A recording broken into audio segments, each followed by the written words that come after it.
Olá pessoal, como vocês puderam ver no título do vídeo de hoje, o caso que eu estou trazendo é dos atentados 11 de setembro. Eu acredito que um pessoal sabe de uma informação aqui, outro pessoal sabe de outra informação ali, mas eu consegui juntar muita coisa e trazer tudo unificado para vocês. Vocês sabiam que não foram apenas 2 torres, mas 3 torres que caíram no dia do atentado? Que aproximadamente 20 pessoas foram responsáveis pelo sequestro dos aviões? Aviões que não foram apenas 3, mas sim 4, porque teve um que caiu no meio do deserto? Vocês sabiam também que o FBI só começou as investigações apenas 2 semanas antes dos atentados? O caso 11 de setembro é muito complexo, tem muita teoria da conspiração que envolve esse assunto. Só que no caso de hoje, no vídeo de hoje, eu só vou trazer o que aconteceu antes, durante e um pouco depois. Mas antes de começar a história, eu preciso explicar apenas uma única coisa para vocês. Um ano depois de 11 de setembro de 2001, George W. Bush, o presidente dos Estados Unidos na época, ele criou a Comissão 11 de Setembro. Essa comissão é responsável por pesquisar e emitir relatórios oficiais de tudo que envolve os atentados ao World Trade Center. Eu utilizei algum desses relatórios, além de outros filmes e documentários, para poder montar a narrativa de hoje. Então chega de enrolação, pegue seu fone de ouvido e vambora!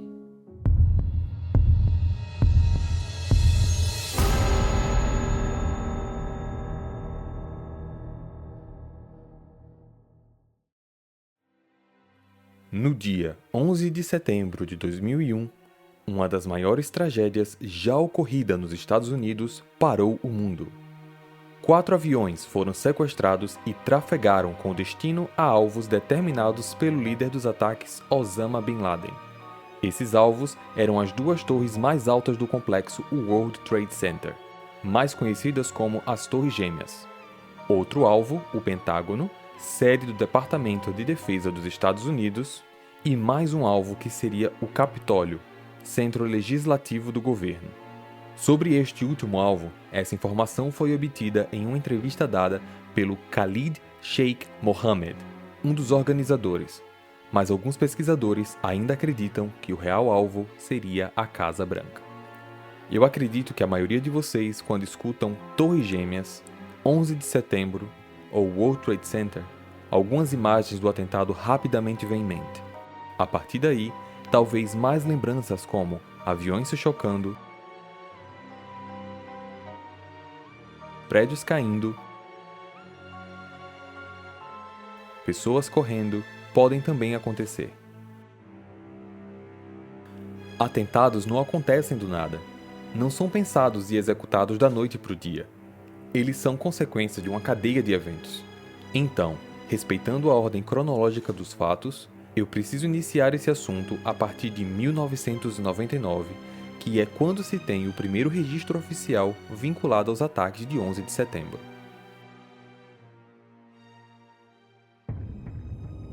No final de 99, operações de vigilância da CIA no Iêmen, um dos países árabes, demonstraram que um homem chamado Al-Midar tinha indicativos terroristas. Os telefones da família de Midar foram interceptados e com isso foram identificadas informações ligando Midar à Al-Qaeda e a um outro homem chamado Asmir. Em janeiro de 2000, a CIA encontrou Midar hospedado em Dubai. Quando ele não estava em seu quarto, os agentes invadiram o local e descobriram que Midar tinha um visto que permitia ele entrar e sair dos Estados Unidos à vontade. Até este momento, detalhes das investigações caminhavam cada vez mais para indícios de uma ameaça aos Estados Unidos. Mas aqui vai uma informação importante. Se Al-Midar estivesse em solo americano, cuidar dele seria responsabilidade do FBI. Mas até que ele entre no país, toda a vigilância devia ser operada pela CIA, sem qualquer troca de informações entre as agências. Isso não era descuido, eram questões políticas implantadas na época. Mas apesar dessas regras e restrições, existe algo que a gente hoje pode chamar de barreira, ou muro. Com limitações e regras, as agências nem sempre compartilhavam as informações necessárias por causa dessa bendita barreira. Aqui sim pode se caracterizar como falha, pois em fevereiro de 2000, Al-Midar e Al-Hazmi foram morar juntos em um apartamento em San Diego, na Califórnia, e a CIA não informou ao FBI e eles tentaram de longe monitorar os passos dos dois. Por mais de 1 ano e meio, eles andaram praticamente sem qualquer restrição ou intervenção do país. O que ninguém sabia era que esses 2 homens fariam parte do grupo de 19 pessoas que atuaram nos atentados de 11 de setembro. Já no ano seguinte, em junho de 2001, numa reunião entre as agências analisando possíveis ataques, agentes da CIA apresentaram fotos dos 2 homens e conexões de Al-Mihdhar com Al-Qaeda. A partir daí, o FBI exige mais informações sobre isso, só que mais uma vez, nem tudo foi falado. Após este encontro, vazou um e-mail enviado por um dos agentes do FBI, no qual estava escrito que, em determinado momento, haveriam corpos nas ruas e ninguém mais ligaria para aquela barreira. A única coisa que todos iriam saber era que o FBI não fez nada. No dia 28 de agosto, as próprias fontes do FBI acabam encontrando possível ameaça de um ataque da Al-Qaeda, e a agência começa então as suas próprias investigações. Mas pessoal, eles começam as investigações 28 de agosto, 14 dias antes dos atentados. No dia 11 de setembro, aproximadamente 2 horas antes do primeiro ataque, 5 homens embarcam no voo 11 da American Airlines com destino a Los Angeles e 3 deles foram selecionados pelo sistema CAPS, que é um sistema antiterrorismo utilizado na indústria de viagens aéreas dos Estados Unidos. Como a triagem do CAPS era apenas para vistoria de bagagens, os 3 homens acabaram não passando por uma verificação extra no posto de inspeção. Naquela época, existia um regulamento específico sobre comprimento de lâminas, e se elas tivessem menos de 10 centímetros, elas não seriam consideradas como uma arma perigosa. E por conta disso, eles acabaram conseguindo entrar no avião portando estiletes. Dentro da hora seguinte, mais 14 homens embarcaram em outros 3 aviões. Desses 14 homens, 3 também caíram no sistema CAPS, mas todos eles, também portando estiletes, conseguiram embarcar. Isso foi em 2001, e naquela época não se considerava a possibilidade de qualquer passageiro sequestrar um avião e utilizá-lo como arma de ataque. Dentro das aeronaves, os homens entram em ação. A partir daqui, não há nada que o controle de tráfego aéreo ou qualquer outro departamento possa fazer para detê-los. Mais de 5.000 voos estavam operando naquele momento, e a pessoa responsável pelo controle geral era Ben Sliney, que mesmo trabalhando com controle de tráfego aéreo há mais de 30 anos, começou no cargo de gerente das operações nacionais exatamente no dia 11 de setembro de 2001. Às 8h13, Boston tentou contato 2 vezes com o voo 11 da American Airlines, solicitando que eles retornassem ao percurso correto, pois pelos radares dava para ver que eles estavam indo em direção não permitida. Nenhum contato foi respondido. Acredita-se que o capitão Ogonovsky tenha sido esfaqueado até a morte e por isso perdeu o poder de comando da aeronave, que passou a ser pilotada pelo sequestrador Mohammad Atta. Às 8h21, o voo parou de transmitir qualquer informação sobre altitude e velocidade para a base terrestre. Às 8h24, o sequestrador Mohammed tentou fazer um anúncio aos passageiros, mas pressionou um botão errado e acabou enviando a mensagem para a base terrestre em Boston.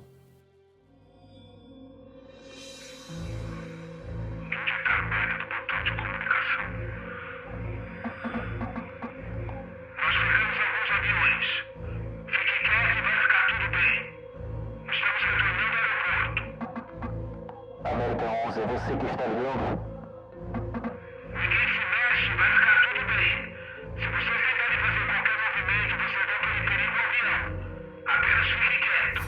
Às 8h28, esse relato chega para Ben. Às 8h33, houve um segundo contato. América 11, é você que está tentando contato?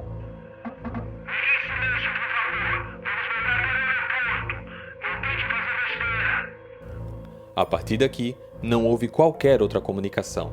Boston então percebeu que o voo 11 tinha sido sequestrado. A equipe contornou os protocolos padrões e contatou diretamente o Setor de Defesa Aérea do Comando de Defesa Aeroespacial da América do Norte, em Nova York. Eles solicitaram 2 caças F-15 da base da Força Aérea de Otis, em Massachusetts, para tentar interceptar o avião. Às 8h34, de dentro da aeronave, a comissária Beth Ong consegue contato com a companhia aérea. Eu sou a comissária de banco número 3 do voo 11. O nosso comissarião foi saqueado. O nosso comandante também foi saqueado. Ninguém sabe quem saqueou. Não estamos conseguindo nos levantar para a classe executiva porque ninguém está conseguindo respirar. Em que voo você está? O voo 11. E em qual lugar você está? Senhora, você está aí? Sim. Em qual lugar você está? A gente acabou de sair de Boston. Nós estamos lá. Estamos indo em direção a Los Angeles. O cockpit não atende o telefone. Certo. Você disse que não. Alô? Qual é o seu nome? Eu não estou conseguindo te ouvir. Qual é o seu nome? Meu nome é Beth Young. Eu sou o número 3 no voo 11. Ok. O cockpit não está atendendo o telefone. Tem alguém saqueado na classe executiva. Você pode descrever essa pessoa da classe executiva? Eu tô sentada atrás, eu não tô como saber. Aí, tem alguém voltando de lá. Espera um minuto, por favor. Ok. A aeromoça número 1 também foi saqueada. A gente não pode nem entrar no cockpit, a porta não abre. Alô? Certo, estou anotando todas as informações e... você sabe, a gente está gravando essa ligação. Alguém consegue entrar no cockpit?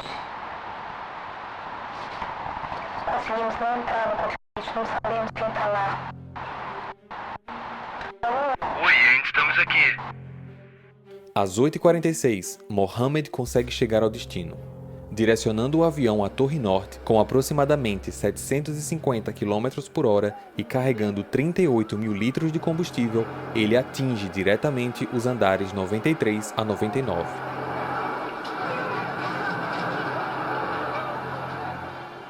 Os danos causados à torre destruíram qualquer meio de fuga na área do impacto e acima dela. De acordo com o relatório da Comissão 11 de setembro, centenas de pessoas foram mortas instantaneamente pelo impacto. O restante ficou preso, morrendo pelas chamas, pela fumaça, pelo desabamento ou, em alguns casos, depois de pularem do prédio. Nos andares de baixo, os poços dos elevadores canalizavam combustível derramado pela aeronave, queimando consequentemente andar por andar até chegar ao solo. Muitos pensavam que isso se tratava de um acidente aéreo. Eu estou no andar 106 do World Trade Center. Nós ouvimos uma explosão aqui. Andar 106? Isso. 106, ok. Tem muita fumaça aqui e a gente não consegue descer. Tem muita gente aqui. Tem fumaça entrando por dentro e por fora. Fique onde você está. Não saia daí, ok? Estamos indo resgatar vocês. Rápido, por favor. Diferente do Christopher, outras pessoas decidiram ligar para os familiares, pois eles imaginavam que aquele poderia ser o último dia de suas vidas. Sean, sou eu só quero que você saiba que eu te amo. Eu tô presa aqui no prédio de Nova York, eu não consigo sair, tem muita fumaça. Eu só quero que você saiba que eu te amo muito. Tio, tem fogo aqui no meu andar, eu te amo. Diga de quando ligar pra vocês, eu não sei se eu vou sobreviver. Ao mesmo tempo, algumas pessoas da Torre Sul também ligaram para os familiares. Oi, mãe. É o Brad. Tô te ligando pra dizer que tá tudo bem. Teve um colapso no World Trade Center 1. Mas nós estamos bem aqui no 2. Nós estamos assustados, mas vai ficar tudo bem. Ligue de volta quando puder. Eu acho que nós vamos continuar trabalhando aqui o dia todo. Te amo. Infelizmente, nenhum deles sobreviveu.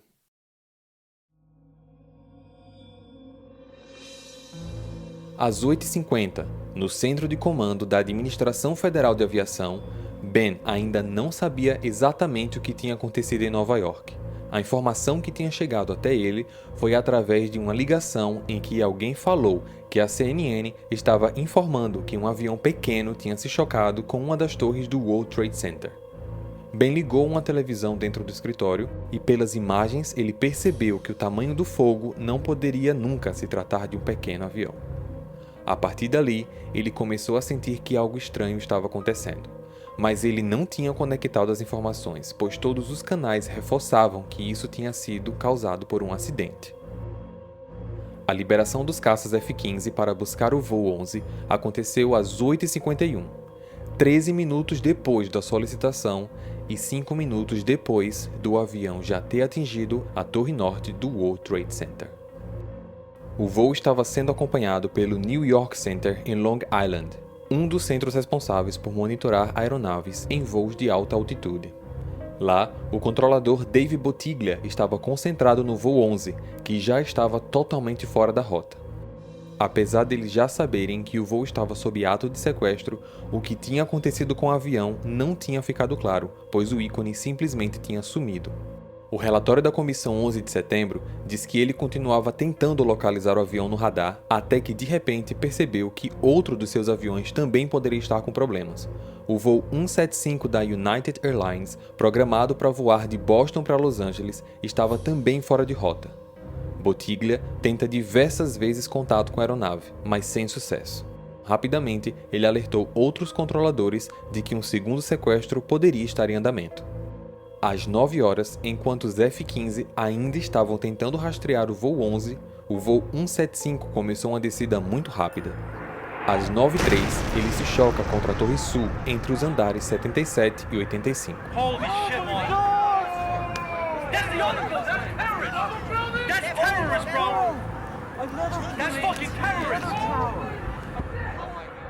Essa aeronave estava aproximadamente a 950 km por hora e também carregava cerca de 38 mil litros de combustível. Como já tinham vários meios televisivos cobrindo as chamas do primeiro prédio, o ataque à segunda torre foi transmitido ao vivo para todo o país. A partir daqui, Nova York sabia que eles estavam sob ataque. Às 9h04, Ben caracterizou qualquer avião como suspeito e proíbe a decolagem de qualquer outro, além de mandar pousar imediatamente todos os demais aviões no aeroporto mais próximo, independentemente dos seus destinos. Ben acreditou que poderia ser demitido por essas ações tomadas exatamente no seu primeiro dia no cargo, mas ele mesmo assim achou que essa seria a coisa mais certa a se fazer. Às 9h05, o voo 77 da American Airlines é identificado como fora do curso. Ele deveria ir para Los Angeles, mas aparentemente sua direção estava sendo feita para Washington. Eles ainda não faziam ideia de qual seria o próximo alvo. Às 9h17, uma funcionária da Torre Sul chamada Melissa Doi liga para a emergência para pedir socorro. 695, bom dia.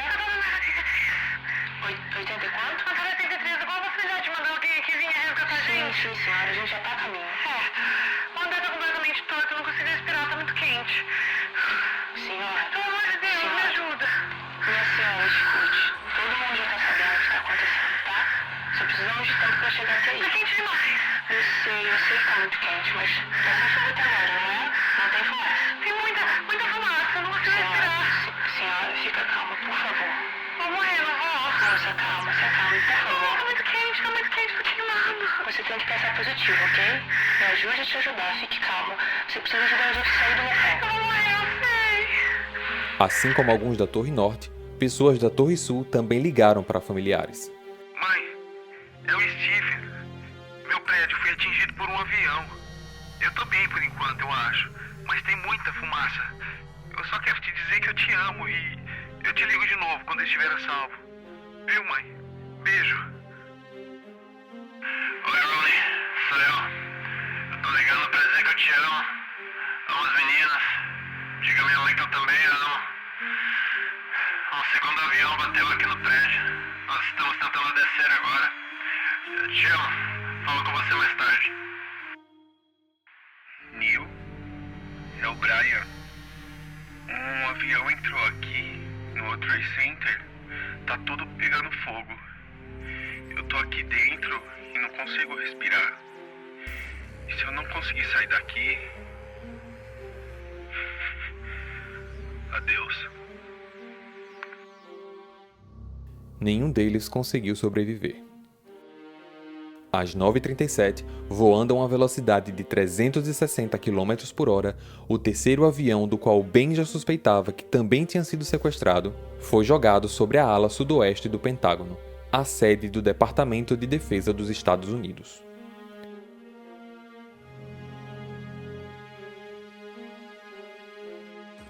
Às 9h44, em São Francisco, já com todos os voos em direção a aterrissagens, o voo 93 da United Airlines não seguiu a ordem e também estava trafegando fora da área permitida.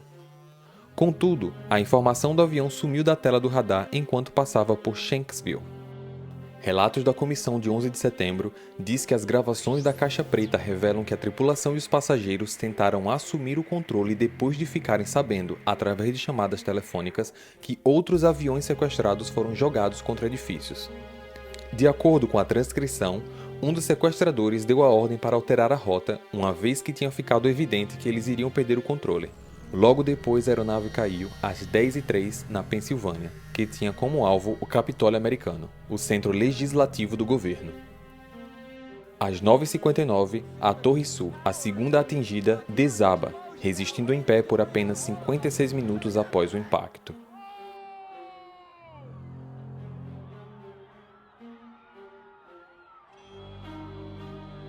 Já a Torre Norte desabou às 10h28, 1h42 após ser atingida.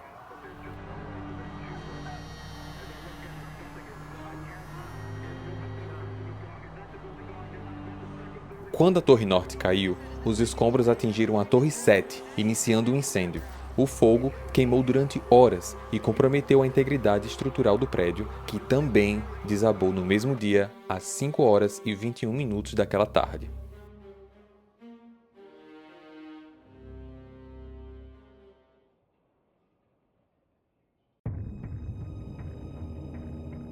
Após esses fatos, as investigações começaram, ou no caso continuaram, devido ao problema de comunicação entre as agências da CIA e FBI.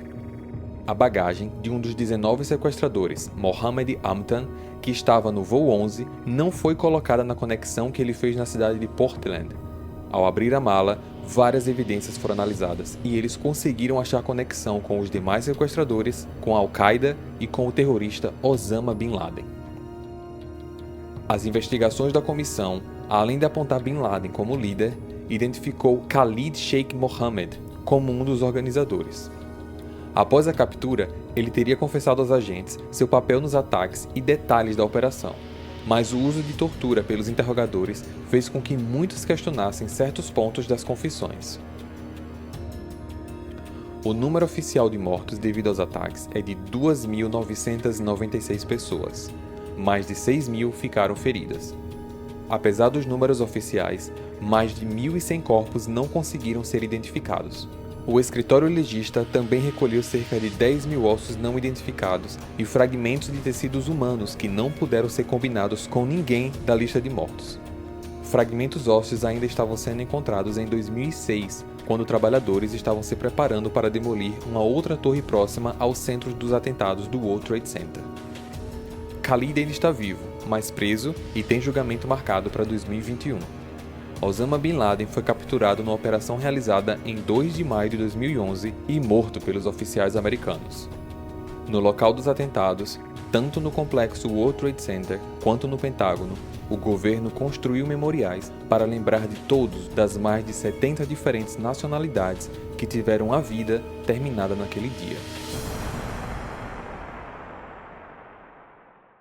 Bem pessoal, então esse foi o caso de hoje e mais uma vez eu tô aqui no final do vídeo apenas para trazer mais algumas curiosidades para vocês. Depois dos atentados, qualquer voo que viesse de outro país não teve autorização para poder aterrissar em qualquer estado dos Estados Unidos. Eles foram desviados para aeroportos do México e do Canadá. Algumas pessoas famosas tinham tickets para voar em alguns dos voos que foram sequestrados. Um deles é o criador do seriado Family Guy e American Dad, Seth MacFarlane. Ele chegou atrasado e acabou não embarcando. O ator Mark Wahlberg, que por motivos pessoais acabou nem indo para o aeroporto. A atriz Liane Littrow, ela também cancelou a viagem nos últimos minutos. Desde a tragédia, muita coisa mudou no sistema de segurança, principalmente nos aeroportos. E as agências de inteligência agora são obrigadas a sempre trocar informações, elas não podem de forma nenhuma reter qualquer tipo de informação. Em 2006, uma nova torre foi reconstruída no lugar das Torres Gêmeas e ela se chama One World Trade Center. E por hoje é só, espero que vocês tenham gostado. Deixem seu like aqui no vídeo. Se você for novo, não se esquece de se inscrever, porque assim você consegue receber informações quando eu lançar um novo vídeo aqui no canal, tá certo? Então espero vocês na próxima semana. Até lá!